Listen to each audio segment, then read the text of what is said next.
ఇంకో మిత్రుడు ఉన్నాడు, ఒకసారి మాట్లాడ. మిత్రమా ఏం చెప్తావు వైష్ణవి అంశంలో? నీ ఒక్క జ్ఞాపకం చెప్పాను. అన్న ఆమె మంచి మంచి చిట్టి, రోజు మంచిగానే మాట్లాడుతుంది.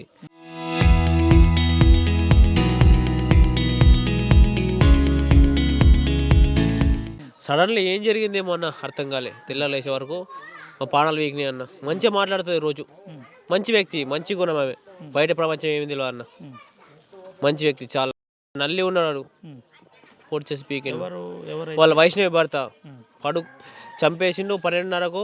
3-4 గంటల సేవలతో వండి ప్రొద్దున బ్రష్ చేసుకొని వాటర్ పోసుకొని సైలెంట్గా వెళ్ళిపోతుండే ఏం తెలియనట్టు.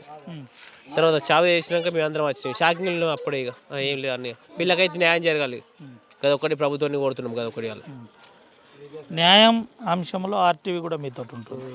మళ్ళీ నీకు మీకు అందరికి మాటిస్తున్నాం. మీ అంశంలో చాలా, మా అంశంలో మీ వార్త అంశంలో క్లారిటీ ఉంది. ఇది గుర్తుపెట్టుకోవాలి ఒకటి. రెండో అంశం, ఒక అన్నగా, ఒక స్నేహితునిగా నువ్వు చివరిగా ఏం చెప్తావు? నీతో చివరిగా ఎప్పుడు మాట్లాడింది వైష్ణవి?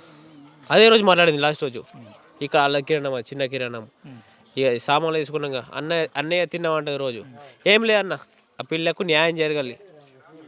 ప్రభుత్వాన్ని కోరేది ఒకటే కదా, బస్ న్యాయం జరగాలి కదా ఒకటి, బస్. ఓకే, ఇది పరిస్థితి. న్యాయం జరగాలి. మేము తప్పు చేయలేదు, ఎప్పుడు కూడా మా చెల్లె తప్పు చేయలేదు. మా చెల్లె అందరితో కలివిడిగా కలిసిపోయి ఉండేది. న్యాయం జరగాలని చెప్తున్నాం. అయితే మనం వైష్ణవి ఇంటి దగ్గరనే ఉన్నాం ప్రస్తుతం. వైష్ణవి ఇంటి దగ్గర తాజా పరిస్థితి ఇది.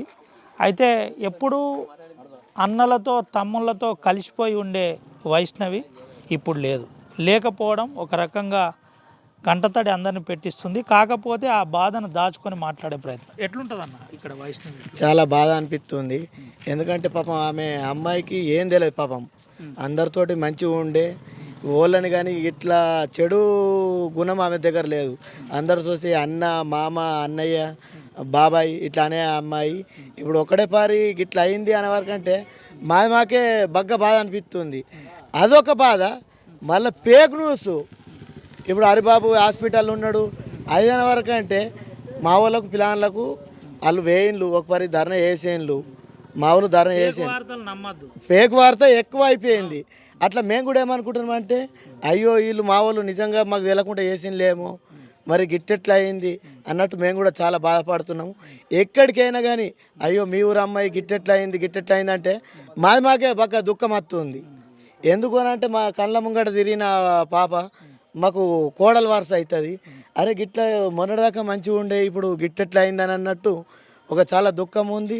మళ్ళీ ఈ ఫేక్ న్యూస్ వచ్చే వరకు అంటే అరే గిట్టెట్లా అయింది, ఆమె చేసింది తప్పు లేదు, ఇట్లా నిందలు పుట్టిస్తుందని అదొక బాధ.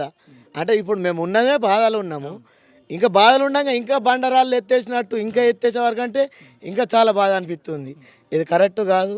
ఏ న్యూస్ వాళ్ళే కానీ ఏంది కరెక్టు, తప్పేంది, ఒప్పేంది అది క్లారిటీ తెలుసుకొని న్యూస్ చేసి ఆమెకు వాళ్ళ ఫ్యామిలీకి వాళ్ళకి న్యాయం చేయాలని మనస్ఫూర్తిగా కోరుకుంటున్నాను. ఇది పరిస్థితి. చివరిగా మీతో ఎప్పుడు మాట్లాడింది చెల్లి?